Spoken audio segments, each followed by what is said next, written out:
کسی مشکل گھڑی کی حیثیت رکھتی ہو یا نہ رکھتی ہو،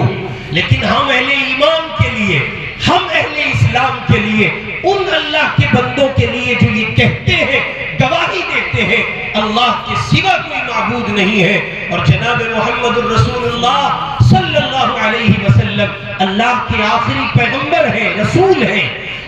یہ دنیا کی کسی قوم کے لیے، بالخصوص ہندوستان میں جتنی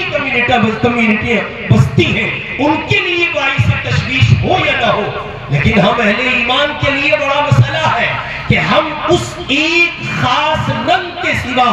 جو صبغت اللہ ہے، ومن احسن من اللہ صبغہ ہے، اس ایک رنگ کے سوا جو رب اکبر نے عطا کیا ہے، جو محمد الرسول اللہ نے عطا کیا ہے، جو ابو بکر پہ چڑھا تھا، عمر عثمان علی پہ چڑھا تھا، عشرہ مبشرہ پر چڑھا تھا، بدر و احد کے دیوانوں پر چڑھا تھا، 1.25 لاکھ صحابہ ہیں، تابعین و تبع تابعین ہیں، سلف صالحین ہیں، اور امت کے وہ زعماء امت اور امت کے وہ بزرگان دین ہیں، وہ اہل اللہ ہیں، اور وہ برگزیدہ اہل ایمان بندے ہیں جنہوں نے ہر گھڑی اس بات کا دم بھرا ہے کہ ہم اپنی جان سے زیادہ اپنے ایمان کی پرواہ کرتے ہیں۔ جی ہاں، ہم اس رنگ کو نہیں چھوڑ سکتے، اور ہم اس ایک رنگ کے سوا کسی دوسرے رنگ میں رنگے جانے کو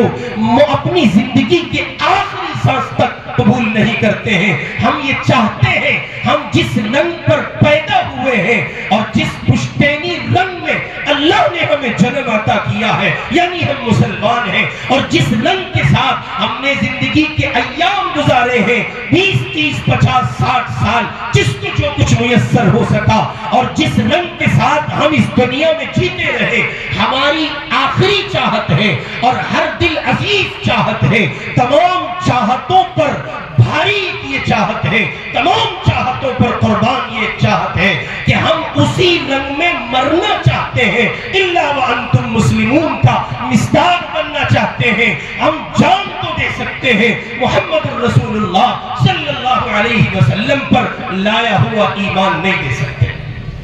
آج جس خاص رنگ میں رنگنے کی ناکام و موہوم کوشش کی جا رہی ہے اور باطل خوش ہو رہا ہے، طاغوتی طاقتیں خوش فہمی کا شکار ہو کر ڈانس کر رہی ہیں، اور وہ یہ سمجھ رہی ہیں کہ وہ پورے طور پر کمان حاصل کر چکے ہیں، کمان حاصل کر چکے ہیں، اور کمان ان کے ہاتھ میں آ گئی اور وہ پورے طور پر چھا چکے ہیں۔ ان اللہ کے بندوں کو یہ سوچ لینا چاہیے، ابھی مدرسے زندہ ہیں، ابھی علماء زندہ ہیں، ابھی مدارس کا نظام باقی ہے، ابھی قال اللہ و قال الرسول پڑھانے والے ہیں، ابھی ایسے جیالے موجود ہیں جو صبح سردی کی پرواہ کیے بغیر نماز فجر سے قبل کچھ بچوں کو لے کے بیٹھتا ہے، استاد گرامی قدر رات کے اس شروع پہر تک بیٹھتا ہے، صبح سے لے کے شام تک بیٹھا ہے، تواتر کے ساتھ پڑھاتے چلا جاتا ہے، اور تواتر کے ساتھ بچے پڑھتے چلے جاتے ہیں۔ اس ٹولے کو سن لینا چاہیے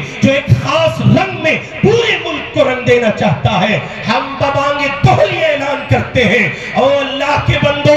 خدا تمہیں مقدر ہدایت کرے، تم کو ہدایت نصیب ہو، سن لو اور اچھے سے سن لو یہ بات، تم ساری دنیا کو، مختلف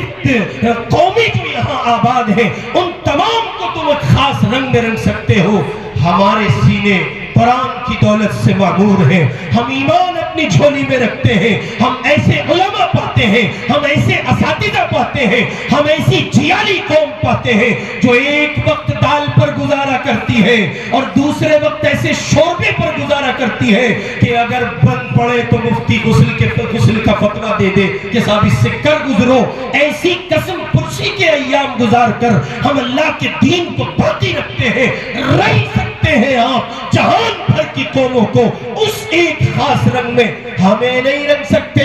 آج یہاں اگر 28 ہیں تو اس زمین پر 28,000 بھی ہو سکتے ہیں، 28 لاکھ بھی ہو سکتے ہیں، اور آپ اسے تسلیم کریں یا نہ کریں، انہی اداروں کی برکت سے آپ کا یہ اسلام کا چمنستان زندہ۔ یہ ایک ایسی کڑوی سچائی ہے جسے آپ چاہے خواہی نہ خواہی، جی کرے تب بھی جی نہ کرے تب بھی آپ کو قبول کرنا ہوگا۔ حضرت والا مدرسوں کو بند کر دیجئے، کسی کا باپ آپ کی میری نسل کی حفاظت نہیں کر سکتا.